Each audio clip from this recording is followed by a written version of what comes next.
सत्संग जी मुक्ति के बजाय फिर हमें सत्संग जी 84 में फिर धकेल दिए जाते हैं। फिर वही हम सांप और गोजर बिच्छू भालू बंदर गाय भैंस गधे बन के फिर हम दुनिया में आते हैं। और जिस पशु पक्षी का दास नाम लिया है उसके कर्म को आप जानते हैं, उनका जीवन क्या होता है, उनकी जिंदगी कैसी बीतती है। तो बहुत भाग्य है सदगुरु की कि जो आपको यह इतना सुंदर सुंदर परमात्मा ने जो मूर्ति गढ़ी है नर और नारी के रूप में, और ये परमात्मा सबके अंदर विराजमान है। सत्संग जी पवित्र ज्ञान जब समझ में आ जाती है तो पता चल जाता है कि ईश्वर अंश जीव अविनाशी, हम सब में इस परमात्मा का ही अंश है। जब ये बात हमारे समझ में आती है तो फिर सत्संग जी जीवन में बदलाव आते हैं। फिर हम किसी से गाली गलौज नहीं करते, सभी से हमारा प्रेम होता है, सभी को हम उपकार करते हैं, सबका हम भला मानते हैं, सबके लिए दुआ करते हैं। सत्संग हमें बात कहना नहीं चाह रहा है, लेकिन जब बात आती है तो आपको समझाने के लिए कहना भी पड़ता है, जरूरी भी है। आप सबको पता होगा हमारे सेवा दल के महात्मा राम सागर जी को शायद आप लोग जानते होंगे। महात्मा बहुत सबके सेवादार हैं, लेकिन सत्संगत हम कितना भी सेवादार हो, कितना भी बढ़िया ब्रह्मज्ञानी हो,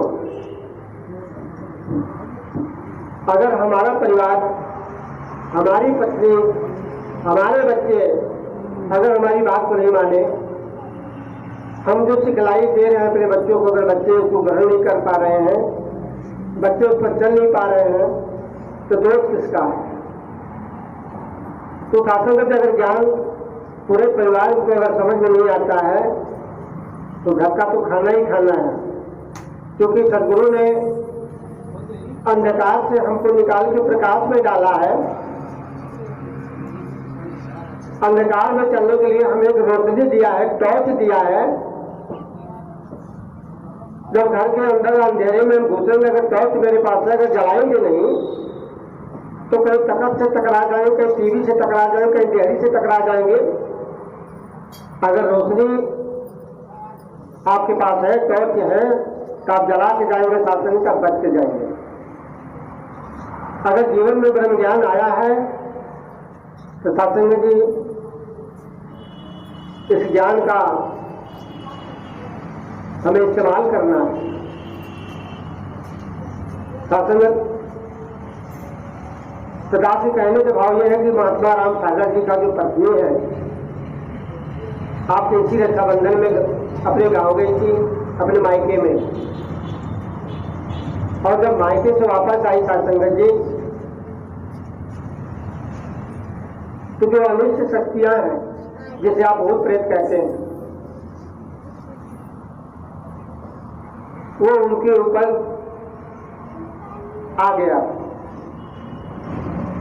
और उसी दिन से सत्संग जी आज तक आप देख लीजिए कि रक्षाबंधन कब था, महीनों दिन उनका समझता कि हो गया, परेशान थी, दास को भी पता नहीं था।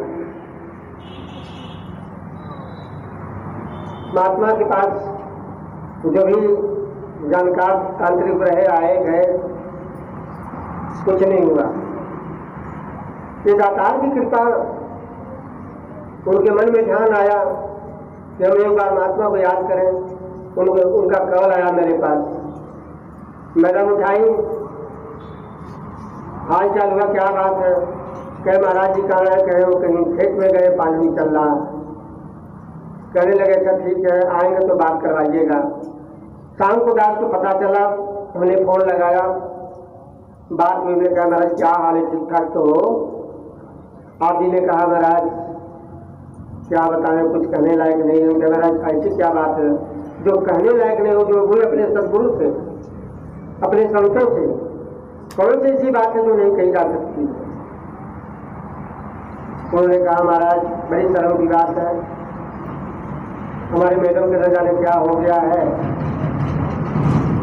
इतना दवा करा रहा हूँ, कुंटल का कुंटल हम सेब संतरा अनार दिया जा रहे, स्वस्थ नहीं है, बहुत परेशान है, न दवा काम कर रहा है न ठीक हो पा रही हैं। हमने कहा कब से? उन्होंने कहा कि जब से मायके से आई है तब से। दास ने कहा ठीक है, कल दास आ रहा है, आप घर पर रहिएगा, समय है ना आपके पास? क्या कि हाँ है। तो शास्त्री में जी दास गया, जैसे आप हैं वैसे दास पे है, हमारी क्या औकात है? लेकिन अगर औकात है तो सदगुरु के दिया हुआ सौगात है। आप अगर सही है, सदगुरु से आपका प्रेम है, सदगुरु से आपका दिल लगा है, तो जिसके लिए आप दुआ मांगेंगे साथ संगत जी ये कृपा कर देता है। दास गया, गांव में एक बहन से कहा कि बहन जी आपको चलना है, वहां पर दास अकेले है।